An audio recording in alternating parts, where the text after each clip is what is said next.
Hello and welcome. I'm the Candyman, and in today's video we are breaking down the 5 worst vehicles in State of Decay 2. So the goal of this video is to show you which vehicles you should avoid or not pour that many resources in. So without further ado, let's get started.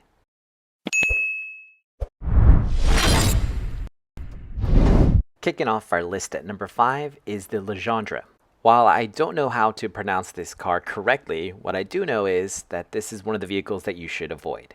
Although this vehicle has pretty good acceleration as well as a large fuel tank so that we can carry a lot of gas, it doesn't really handle very well, and also it doesn't have a lot of trunk space. So when you're going out on those looting runs, you may want to leave this vehicle at home. Sliding into number 4 at our countdown is the Road Racer MX. This speedy sports car is good if you want to just fly around the map because it has high top-end speed. It has good handling and drifting, so you can fly around corners and stuff like that. But in terms of actual value to the game, it doesn't have a whole lot, especially due to the fact that it has a smaller trunk and it doesn't have that much gas as well. So definitely one of those vehicles that, again, if you want to cover a large distance by weaving in and out of traffic, so to speak, definitely use this car, but for most situations there are a lot of other vehicles out there that are much better. At the halfway point in our countdown, we have the Maximilian.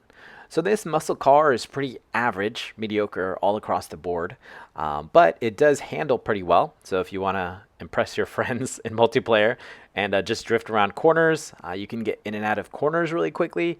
But again, when it comes to actual game value, it's pretty mediocre, like I said, and it doesn't have a large trunk either. So again, this is one of those vehicles that's just kind of fun to drive around the map if you're pretty good at handling around corners and stuff like that. But when it comes to actual game value for like looting runs and stuff like that, there's just so many other vehicles out there that are much better.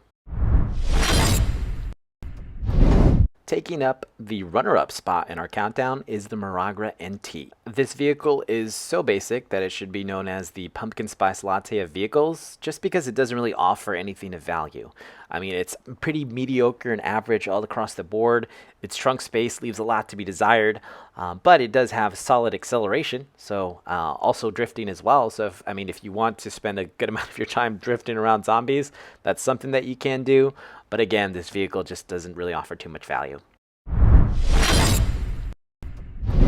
Last and certainly least in our countdown is the Norma. This pickup truck that takes up the last spot in our countdown leaves a lot to be desired.